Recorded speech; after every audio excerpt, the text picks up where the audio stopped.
I'm Shannara Lint. I'm a student at BCSU, and I'm interviewing Professor Dave Hanson. Could you introduce yourself and your experience? Sure. I am Dave Hanson, and this will be my end of this semester will be my 8th year at Valley City State, which is hard to believe. Prior to that, I was a 4th grade classroom teacher, elementary phy teacher, and then I was an elementary principal for 32 years, in which I taught some elementary phy and then became the tech coordinator, and now I've been in the School of Education again for the last 8 years. So Lots of it just means I'm old, perspectives. is all it means. Okay, so what are some different ways that you see students respond to authority? This is a really interesting question. I think that students respond to authority comes from, I think, to a degree, their upbringing, their home environment. It's something like integrity or honesty. I think it's something that's modeled and learned at home. And so most of my current students, it works pretty well. But obviously when I was an elementary principal, a lot of those who had difficulty with authority, in my experience, a lot of them had adults that let them down, had adults that screamed at them, judged them, and so it was hard to convince them that I wasn't just like those other adults, right? And that I was going to treat them fairly, but hold them accountable for their choices and actions. And so, automatically there was kind of a wall between us, and because I obviously as a principal I had a lot of authority. And so and I would see it with in the classrooms. Sadly, I think sometimes gender was a part of that. If you, I know that I had one of my kindergarten teacher who taught for me moved to West Fargo, and the ethnicity and diversity there was huge. Like I think there were 20 different languages spoken in her kindergarten class, but in some of those ethnicities do not have a lot of respect for women. And so here you are, a female kindergarten teacher, and the little boys don't think they have to listen to you. And so I can only imagine kind of what that would be like. That would be, that's their normal and that's the way they grew up. And so now you have to help them kind of transition to, well, in the United States, that's not how it works. So I would say that I've worked with some students who were extremely respectful, and I always gave their parents a lot of credit, and I had students who were very respectful even if they came from homes that weren't so great. So it doesn't have to be necessarily modeled that way, but sometimes it was, because when you met the parents it was kind of like, oh, that's where that came from, now I get it, kind of a thing. Also, though, a little branch off that, as a principal, did you see some frequent flyers who, as like the time grew on, they became either more or less? So I absolutely had frequent flyers. And if they were frequent flyers, that means that they had not either changed their behavior or hadn't learned their lesson yet. But I would say for the most part, there was success at the end. And I think, and it's about building relationships, which is my huge thing. And once they figured out that I wasn't just like all the other adults in their life, then you start to get some trust. And if you were consistent and fair with them, that helps. There were some that just never did quite. I never could quite reach them. Okay. What are some ways that you see different personalities in your classes? All right. It's kind of a broad question. It is, and it's a little. So I think and I could go through all the types, type A, type B, type C, and I think that in some ways that's a good thing. In my current classroom, though, I think that students and I'm in an odd position because I'm teaching pre-service elementary education courses, and so I feel I need to model and I need to really emphasize those kind of personalities that I think are going to translate to being successful classroom teachers. And so students who are really on the ball and they're type A and they have their lists and they turn things in on time and they come across as taking it very seriously. For me, that probably it's an easier idea in my mind to be able to say, oh, I think Shannara's got some things going here that are really going to be good qualities in characteristics that she'll have that will Yeah. help her be an effective teacher. And I do have some students whose personalities are, some are really shy.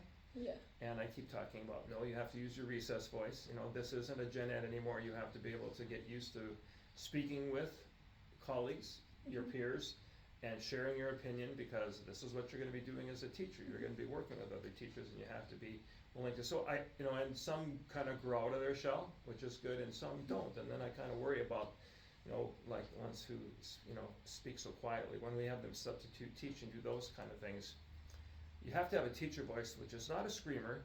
God help me that I never did hire a screamer, because I don't think a screaming teacher is ever an effective one. But you do have to develop that teacher voice. And my second grade teacher, Mrs. Birch, her teacher voice was very quiet, but boy, was it effective, right?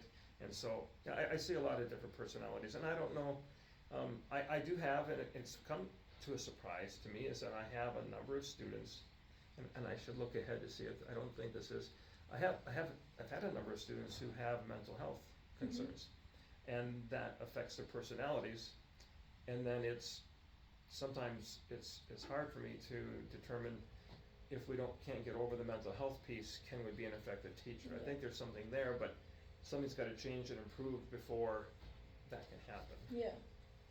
Makes sense. What are some ways that you have noticed cultural differences, and how did they change your teaching practices, if at all? Yeah. So for the 32 years I was in Wyoming, we had Hispanic families. They were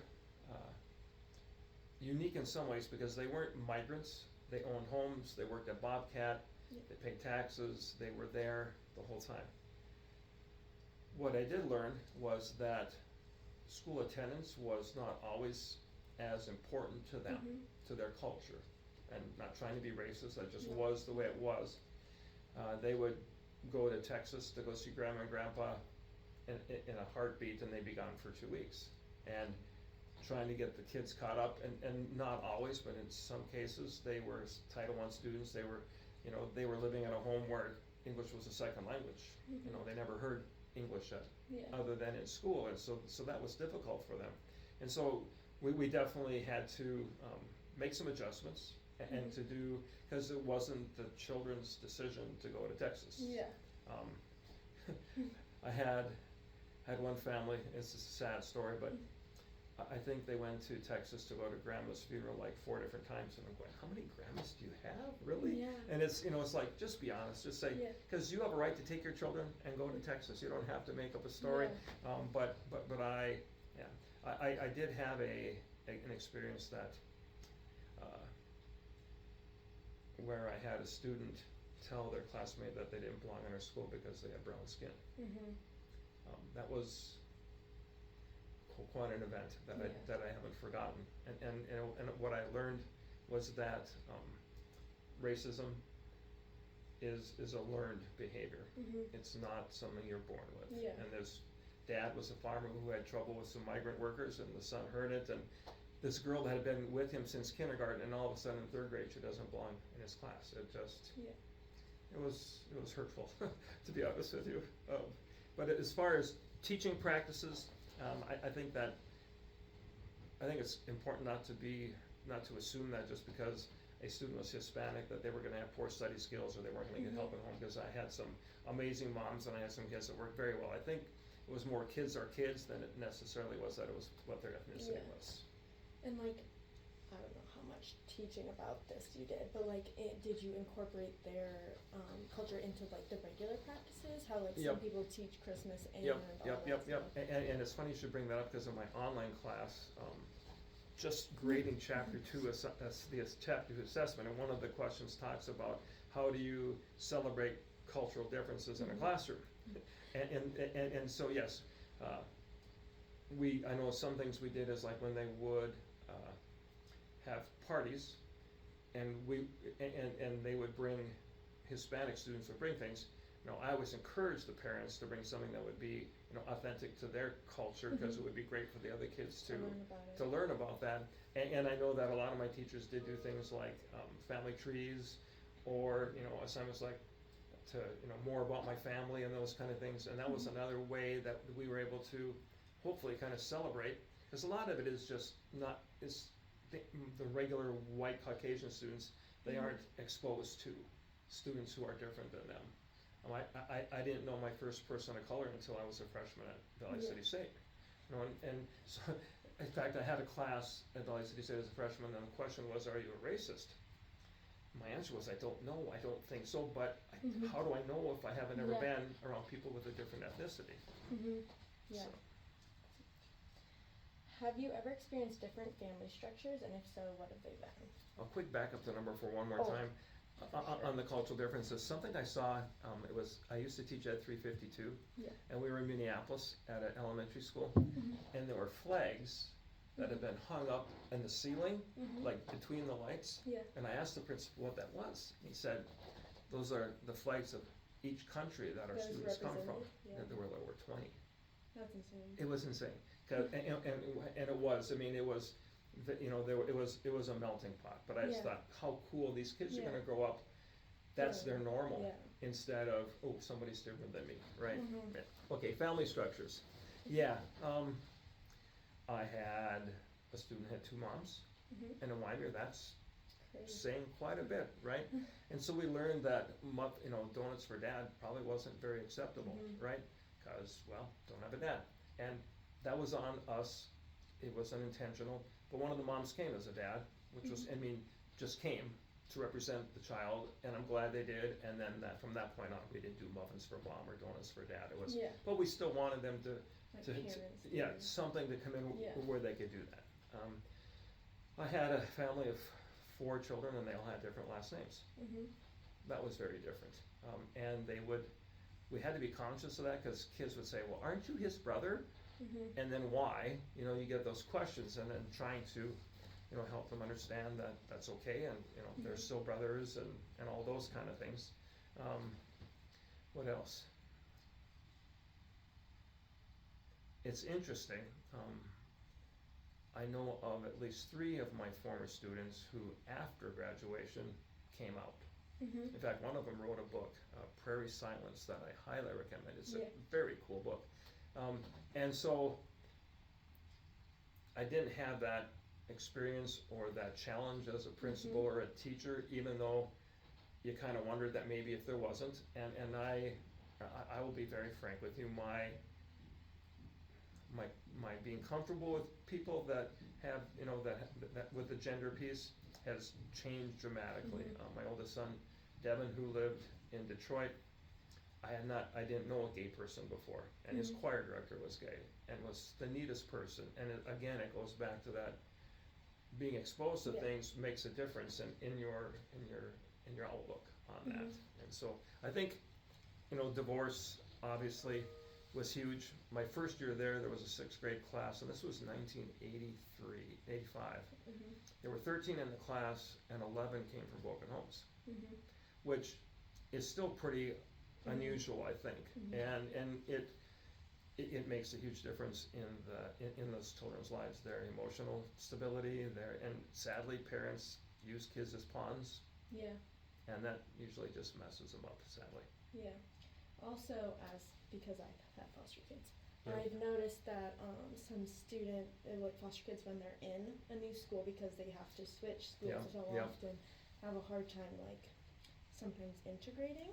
Absolutely, they do, and not to excuse it, but I know my regular ed kids who have made strong relationships with foster kids get burdened because all of a sudden the foster kids are gone, and so now they're kind of protecting and guarding themselves, because I felt so bad when Shannara left. Do I really want to be friends with Dave now? You know, and that explains more than excuses, but and like like the family pictures and family trees and stuff. How do you like work around some people who may not know all their family tree because they're adopted or and in those cases we did work with parents, and you know, I had a little boy who was adopted who they did not want any pictures of him ever on any of our websites or anything, and the reason was that the biological parents were not people that they wanted to find out where they were, and for good reasons, right? And so sometimes you do have to make adjustments. Something that looks like on the outside, well, this will be a fun thing, but you're right, the different family structures, you have to work with those parents Yeah. and then just be open to what they're comfortable with, and you don't make anybody do anything. Yeah. Where do you as a teacher see the most difficulty in your job because of diversity or lack of diversity? Yeah. So I think that we have a real lack of diversity in Valley City State. I don't know that I've had, well, for me it's more of a gender thing. There just aren't many males that are going into elementary education, but as far as ethnic diversity, I think the lack of it is too bad, because even in the Valley City Public Schools now, as we go out to do our field experiences, there are more persons of color students, and I think that's a great thing. And so my students are getting exposed to that, where otherwise they might not have been. Yeah. But as far as my own students, it's a very homogenous, Norwegians and Germans and, that's about it. Yeah.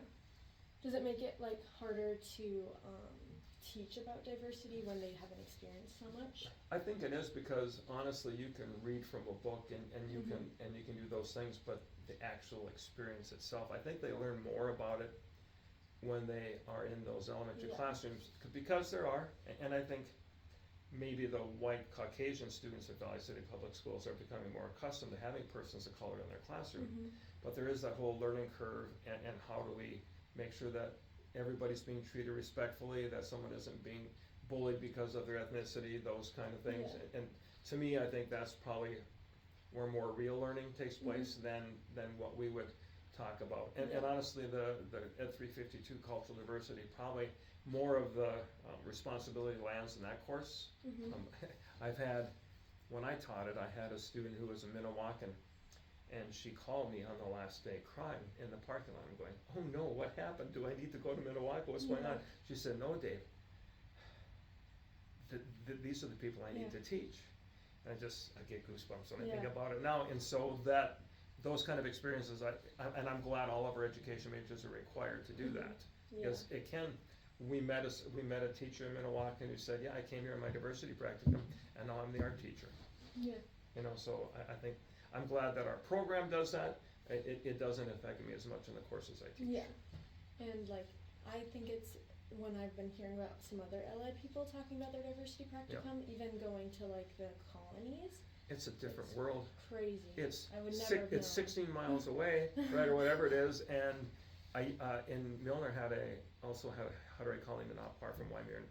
We did some field trips and did some things there, and one of my teachers actually taught there. They treated her so well, except for the boys, and she was female, not so good, right? She ran into that too, but the Hutterite colony is very eye-opening. Okay. What advice would you give future or current teachers when it comes to diversity in the classroom? This one's pretty easy. I would say celebrate it. Be glad that you have students of different color in your classroom, because you'll have an opportunity to help your students understand that this is the normal. In North Dakota, even in North Dakota, it's changing now. Granted, there's still a lot of places where there isn't diversity, but again, that same thing where I said, when our students go into the Valley City Public Schools and can experience, if you have diversity in your room, I think you're blessed. I think you're ahead of the game. Kids are going to be more empathetic. They're going to be, they're just going to be. I just think it's a much better situation. More empathy, I feel. Exactly. Learn that different can be okay. Thank you. You are.